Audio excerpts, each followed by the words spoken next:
All right, let's jump right into it. If you're prepping for the UPSC, and let's be real, who isn't these days, you're going to want to understand this. We're diving deep into the Balochistan insurgency today. And that's important whether you're thinking prelims or mains, right? It's everywhere in current affairs lately. Yeah, for sure. No escaping it. We're going to try and make sense of it all today, drawing from a couple of really solid sources, the Indian Express and the Deccan Herald. Okay, so Balochistan. You can't really talk about what's happening there without talking about the BLA. The Balochistan Liberation Army. Yep, exactly. What makes them such a key player in all of this, would you say? Well, they've been making headlines. Just look at that Jaffar Express hijacking. That was huge. A passenger train, 182 hostages, reportedly even took down a drone. Oh, wow. Yeah, and allegedly 20 Pakistani military officers killed. That's a serious escalation. It really shows they're not messing around. For those who might not be totally up to speed, could you give us a bit of a background on the BLA? Sure, so they emerged in the early 2000s, and their goal is pretty straightforward. They want full independence for Balochistan.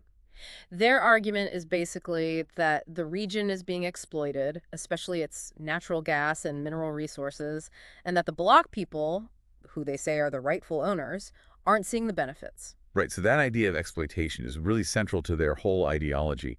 And even though Pakistan and the U.S. have labeled them a terrorist organization, from their perspective, they see themselves more as freedom fighters. Right, exactly. It's important to understand that narrative they're building, even if you don't agree with their tactics. They see themselves as fighting oppression, struggling for self-determination for their people. So it's more than just violence for the sake of violence. They've got this whole ideology behind it. Right. And within the BLA, there's this particularly infamous unit, the Majid Brigade. They're the suicide squad, basically. And they've been behind some of the most high-profile attacks, like this Jaffar Express hijacking we're talking about. Didn't they also hit the Gwadar port back in '24? Yep, that was them. Really strategic location, obviously, a real statement attack. So it's a pretty clear message. Definitely. And the fact that the Majid Brigade was involved, that says a lot about their capabilities, how far they're willing to go. And it wasn't just them in the Jaffar Express incident, by the way. Reports say there were other units involved, too, like the Special Tactical Operations Squad, STOS, the FATA Squad, even Zirab units. Shows a real coordinated effort across different factions. So we're talking a multifaceted organization with different units specializing in different things. It's not just some disorganized band of rebels. It's more structured, more coordinated, which I guess brings up another point. The BLA is just one part of a much bigger and older story, right? The Baloch people have a long history of feeling marginalized, exploited, even though their region is full of resources. Totally. You can't forget that. The BLA is a symptom of these deep-seated grievances. It's not just about resources. It's about identity, autonomy, this sense of historical injustice.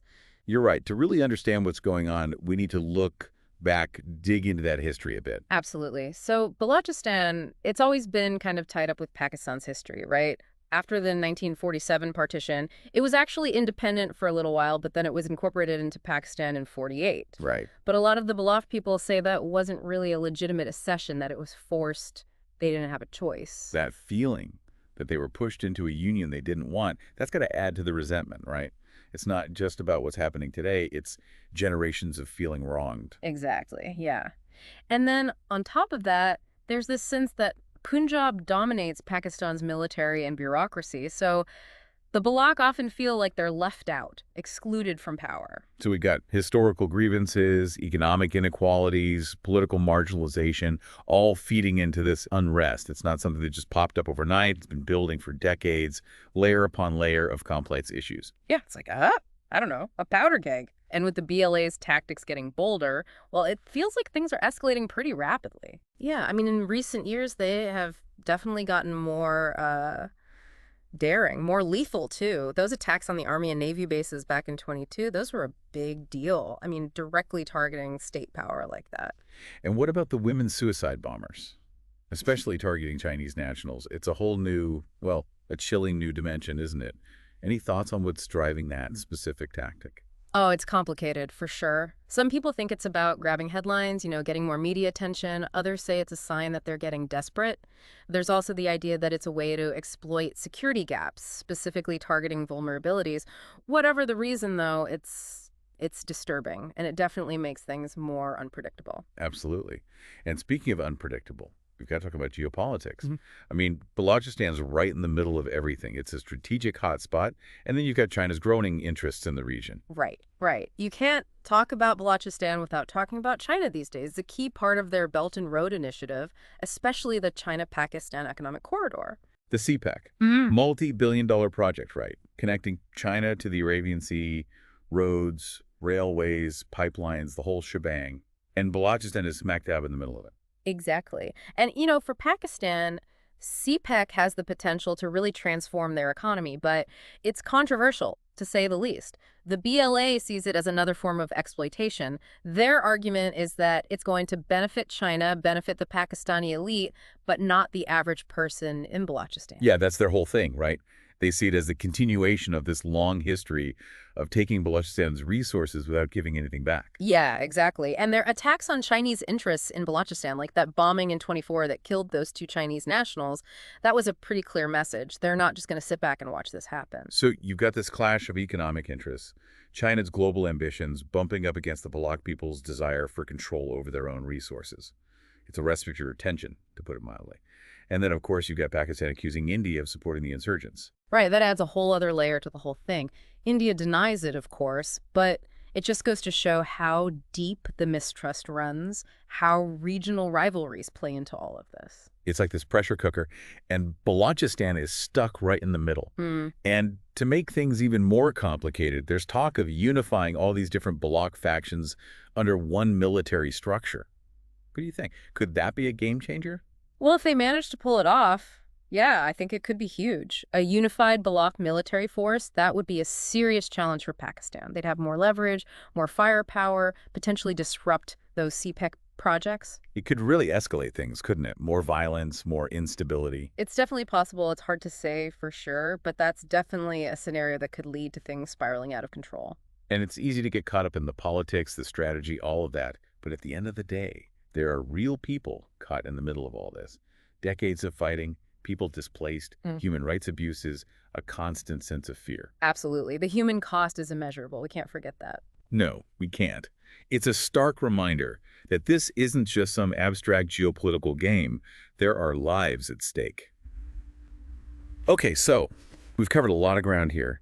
The BLA, their goals, the history, the geopolitics, this potential for a unified military force. For someone trying to wrap their head around this whole conflict, what would you say is the most important thing to understand? I think the big takeaway is that this isn't simple. The Balochistan insurgency is a complex issue. It's got roots in history, economics, politics, international relations. Everything's tangled up together. You can't just look at the headlines. You have to understand the bigger picture, all the different forces at play. Yeah, it's like one of those puzzles where the pieces keep changing shape as you're trying to put it together. You've got historical grievances and then economic inequalities, all these internal power struggles, and then, oh yeah, all the international players jumping in just makes it that much more complicated. But thinking about our listeners, especially those prepping for the UPSC exams, what are the key takeaways here, the things they should really be focusing on? Well, I think the fact that it's so complex makes it that much more relevant to the UPSC, right? I mean, understanding the Balochistan insurgency, it takes that multidimensional approach, and that's exactly what the UPSC is all about. So not just memorizing names and dates, but really digging into how all these things connect, the history, the economics, the politics, all of it. Exactly. Like, imagine you get a question in the mains exam, something about, say, analyzing the challenges to national integration in South Asia. Well, boom, the Balochistan insurgency is a perfect example. You could talk about how Balochistan became part of Pakistan in the first place, the economic grievances of the Baloch people, and then the role of outside actors like India and China. It's almost like a textbook case study, right? You see how internal conflicts get all tangled up with external forces and vice versa. Yeah. So really understanding the nuances of this conflict, that's what could help a UPSC aspirant nail those analytical questions. Absolutely. And it's not just mains either. Even for prelims, having a solid grasp of who the key players are, the major events, the whole geopolitical context, that's all crucial. You could get a question about the BLA, CPEC, India-Pakistan relations, anything, really. Okay, so bottom line, this is something UPSC aspirants definitely need to pay attention to. But for anyone who's trying to make sense of this whole thing, what are some of the bigger questions we should be asking, the things we need to consider going forward? Oh, there are so many. I mean, right off the bat, there's this whole idea of a unified Baloch military structure. What would that mean, practically speaking? Would it shift the balance of power? Would it make a negotiated settlement more likely or less likely? It's tough to say, but those are definitely questions worth thinking about. Yeah, the ripple effects, right. If the insurgency gains more strength, how does Pakistan respond? Do they crack down even harder? Does that just lead to more violence?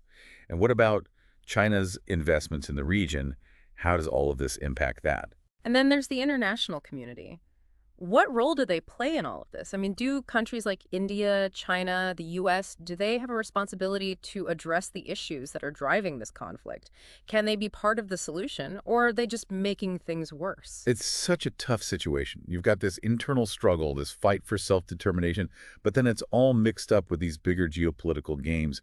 Finding a solution that works for everyone, that addresses the needs of the Baloch people, respects Pakistan's sovereignty, and somehow navigates the interests of all these other global powers, it just seems incredibly difficult. Yeah, it won't be easy, that's for sure.